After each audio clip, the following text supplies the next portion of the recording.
বিধানসভা নির্বাচনের ফল ঘোষণার পর পশ্চিমবঙ্গের বিভিন্ন স্থানে ভাঙচুর, মারধরের খবর পাওয়া যাচ্ছে। এ বিষয়ে আরো আপডেট জানবো। কলকাতা থেকে যুক্ত হচ্ছেন সহকর্মী শুভজিৎ পুততুণ্ড।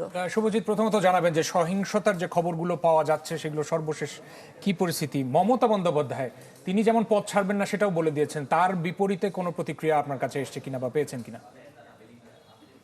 ঈদ আসবে, সাথে ক্যাশব্যাকও আসবে। নিজের বা প্রিয়জনের জন্য কেনাকাটায় এবারও নগদ পেমেন্টে পাচ্ছেন দারুণ ক্যাশব্যাক। তাই যাই কিনুন, পেমেন্ট করুন নগদে।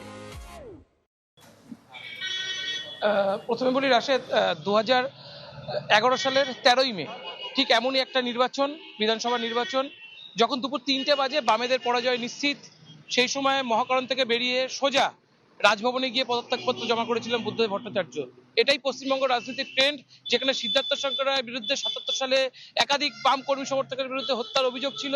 তারপরেও তিনি যখন হেরে যান, তিনি একেবারেও বামেদের হাতে ক্ষমতা তুলে দিতে দ্বিধাগ্রস্ত হননি। তিনি সোজা গিয়ে রাজভবনে তার পদত্যাগপত্র জমা করেছিলেন। এইটা পশ্চিমবঙ্গ রাজনীতির যে চিরাচরিত ধর্ম, তার বাইরে বেরিয়ে মমতা বন্দ্যোপাধ্যায় কোন ট্রেন্ড সেট করতে চাইছেন এটা কেউ জানে না।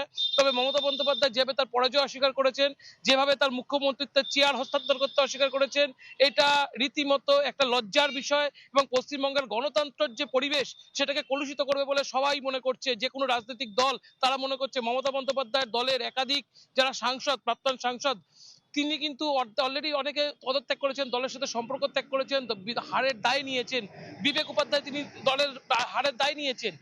এই ঘটনা কিন্তু পশ্চিমবঙ্গের রাজনীতিতে বিরল। পাশাপাশি যেটা ঘটনা, যে ভোট পরবর্তী সহিংসতা, এই ভোট পরবর্তী সহিংসতা গতকাল বিজেপি যখন থেকে জয় পেয়েছে তারপর থেকে কিন্তু এই ভোট পরবর্তী সহিংসতা চলছে এবং একাধিক জায়গায় বাঁকুড়া, পুরুলিয়া, পশ্চিমবঙ্গের একেবারে সাগর থেকে সুন্দরবন সর্বত্র কিন্তু একটা বিজেপি কর্মীরা তারা যে একটা অস্থির পরিবেশ সৃষ্টি করেছে সেটা নিয়ে কিন্তু বিজেপির নেতৃত্ব কড়া অবস্থানে গেছেন এবং তারা থানায় থানায় গিয়ে বলেছেন দল দেখে নয়, কোন রকম কোন নেতৃত্ব সামনে আছে বিজেপি, তৃণমূল, কংগ্রেস দেখার দরকার নেই।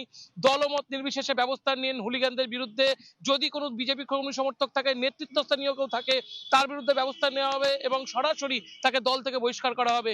এবং এই কড়া সতর্কবার্তার পরে সকাল থেকে যে ঘটনা প্রবাহ চলছিল সেটা কিন্তু অনেকটাই কমে এসেছে এবং বিজেপি কর্মী সমর্থকরা এই সন্ধ্যের পর থেকে তারা বিভিন্ন জায়গায় তাদের যে বিজয় মিছিল সেই কর্মসূচি তারা শুরু করেছে। রাশেদ। শুভজিৎ, অনেক ধন্যবাদ যুক্ত হওয়ার জন্য।